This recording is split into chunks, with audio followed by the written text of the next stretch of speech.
Israeli वज़ीर-ए-आज़म Netanyahu के बारे में एक हफ़्ते से ये इत्तलात गर्दिश कर रही हैं कि वो गालिबन किसी ईरानी मिसाइल हमले में मारे गए हैं। इन अफवाहों के बाद 2 बार नेतन्याहू की फुटेज जारी की गई है। पहली बार नेतन्याहू को एक वर्चुअल न्यूज़ कॉन्फ्रेंस से खिताब करते हुए दिखाया गया था, मगर उस फुटेज पर भी शदीद किस्म के टेक्निकल एतराज़ात उठाए गए हैं, क्योंकि इसमें नेतन्याहू के एक हाथ की 6 उंगलियां भी नज़र आ रही थी।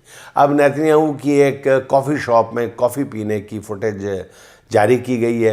मारूफ टेक्नोलॉजी कंपनी हाईवे ने इस वीडियो का भी पोस्टमार्टम कर डाला है। कंपनी के मुताबिक नेतन्याहू की वीडियो का आर्टिफिशियल इंटेलिजेंस और डीप फेक तज्जिया किया गया है। तज्जिए के मुताबिक 91% वीडियो जो है वो AI की मदद से बनाई गई है। मेरे ख्याल में जब तक नेतन्याहू खुद इंटरनेशनल सहाफ़ियों के सामने नहीं आते और उनसे बात नहीं करते, उस वक्त तक कोई यकीन नहीं करेगा कि नेतन्याहू जिंदा है। नेतन्याहू की दूसरी AI वीडियो सामने आने के बाद अब ये बात यकीन की हद तक पहुंचने लगी है कि नेतन्याहू या तो मारा जा चुका है या कोई और गड़बड़ है।